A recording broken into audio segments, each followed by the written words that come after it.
Garbed in Flesh by Arthur Holden. Lights up. The man is sitting on a chair, his wrists manacled to the table. The detective enters. How are you feeling? Are the cuffs too tight? Perhaps you'd like a soda or a bite to eat? You don't look very well. Feel free to ask for anything you need. I'll see to it that, within reason, your request is granted. I want you to get undressed, to straddle me. I want to hear your sighs. I want to feel the quaking in your thighs as I press deep, then deeper, hard and true, into the hot, wet, trembling core of you, until my fire-white seed flies in an arc and fills your belly, and the whole world goes dark. Excuse me? Choose to be my chosen one, and when I'm finished, when the deed is done, draw solace in your drab, declining days, from knowing you lay briefly in the gaze of immortality. You touched a god. Ah, right. The age-old ploy.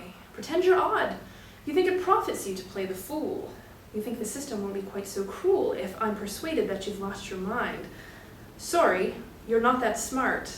I'm not that kind. So you can cut the crap. I'm here for facts. I want a full recital of your acts from start to finish. It's time to confess. But first things first, your name, age, and address.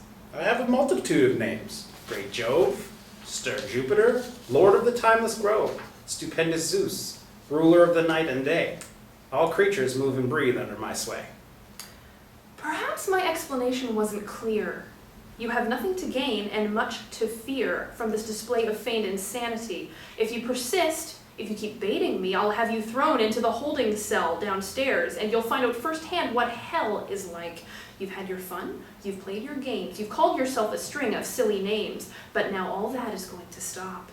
Take care what you say next. Don't push your luck. I swear if I hear even one more little lie, I'll toss you in that cell and you will die an awful death inflicted by a pack of men who, when they learn of your attack, won't pity your false madness or true age.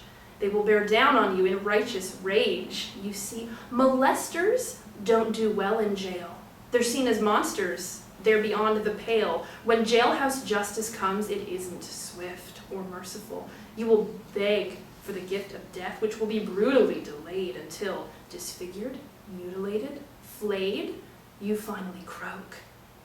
Now, I don't give a shit what name you call yourself. Zeus? So be it. But there's a teenaged girl, battered, confused, who hours ago was viciously abused. She's traumatized, raving about a bird, a man in ragged clothes. Her speech is slurred. Her body's bruised and bloody. She was raped. Patrolmen found you snoring, mouth agape at dawn behind the boathouse in the park, right where the girl says she was jumped as dark was falling. I'm sure you can understand why I've concluded that you're that ragged man. I am no man. I'm a deity. Don't go there, dirtbag. Don't you fuck with me. I want to know what happened to the girl. You dare address the master of the world with brazen insolence? Prepare to die. My thunderbolts will pierce the panicked sky. They'll bake your bones in a titanic flash, and in 3 seconds, you'll be smoking ash. The man tugs at his manacles. He tries to stand up, but can't. He sinks back onto the chair. I'm waiting. 1, 2, 3. Oops, still alive. Or do you need 3 more seconds, maybe 5? Or will you give up on your sad charade? Admit defeat, the shoddy tricks you played were all for nothing. Suddenly I'm tired. Of course you are. Unnatural desire takes effort. You're a long way from your youth. Now tell me what you did. I want the truth. The truth. The truth. Oh, Hera, slide. Glide down.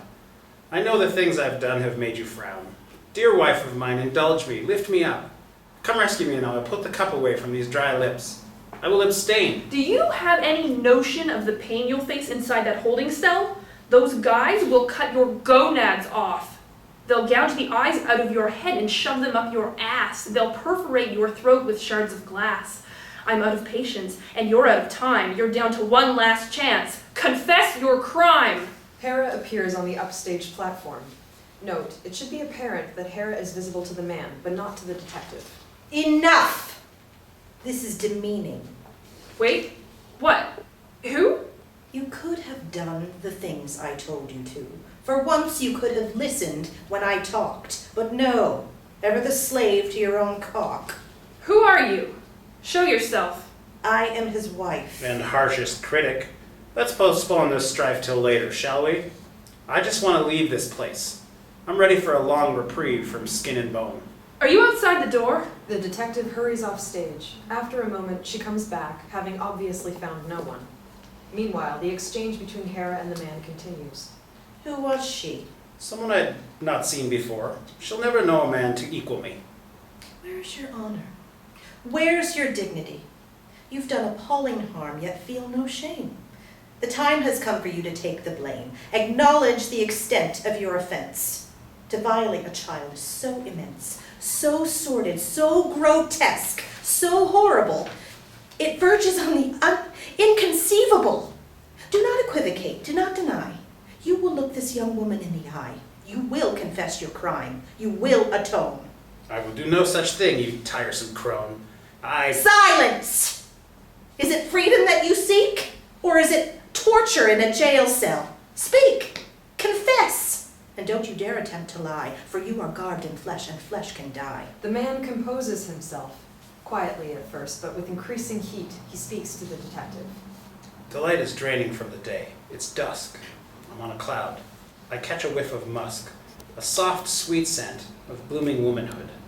A girl whose first warm flush of female blood has come, just as she's entering the park all by herself. There, in the gathering dark, I see the budding breasts, the milky glide of live youth legs, moving with rapid stride beside the lake. A flood of white-hot lust sweeps over me, and suddenly a gust of wind. I am the swan in Lita's dream, a man, a bird, a man. She tries to scream. I pulled her, muffled in my creamy plumes, behind the boathouse. Loamy, flowering fumes rise thickly as I tear off underclothes. A moment, an eternity. Who knows how long it lasts? I gasp. I am ablaze. I am asleep. I am awake in a daze. The girl is gone. Two burly, surly men put flimsy chains around my wrist and then transport me here inside a metal cart. Next, you come in. I feel a tingle start to warm my loins, but you turn insolent. I call down lightning from the firmament. I wait, and wait, and wait. No fiery spear obliterates you. With a nasty smear, you mock the very thought that I'm a god. You scorn me as a liar and a fraud. I cannot break these thin, pathetic chains. I'm trapped inside this body. I'm in pain. What's happened to me, Hera? Where's my strength? Where's the gigantic force that spanned the length and breadth of all creation? It is gone. The world's no longer yours to prey upon. The rules have changed. But I'm not bound by rules. Such things exist to torment slaves and fools. I am the god who governs night and day. All creatures move and breathe under my sway. Whoever dared hold me accountable? How many girls, young and desirable, have lain helpless with terror in my power to scratch the random itch of half an hour? I took Callisto, Antiope, Aegina, Io, timid Semele, Europa, Mera. Yes, the list is long, and each assault was a prodigious wrong. A woman's body is her own to share, or to preserve, always and everywhere. A girl too young to grant informed consent must not be touched. The gravest punishment is meted out to those who dare infringe these principles. There must be harsh revenge when innocence is shattered. This I know. Unbending justice has decreed it so. Your words apply to mortals, not to me. True justice is for all. Thus shall it be from now until the star-filled dome grows dim. This perfect blooming nymph, so young and slim, entices me. She drives my senses wild as she drifts, half a woman, half a child, into the park. She robs me of repose, and I'm to blame? Do you reproach the rose for fragrance? This is what I am. The earth and all its transient things are only worth the momentary value of desire. I have no guilt. My freedom is entire. Your freedom's partial and contingent. Wrong! Don't try to limit me. I don't belong among these crawling, rule-bound little folk. Your principles, the ones you claim I broke, do not apply. I'm utterly exempt. In days to come, if some young woman tempts you, I will swoop down, I will scoop her up. you promised me that you would put the cup away from those dry lips. that you'd abstain. God says many things when he's in pain. You lied? Of course. Now get me out of here.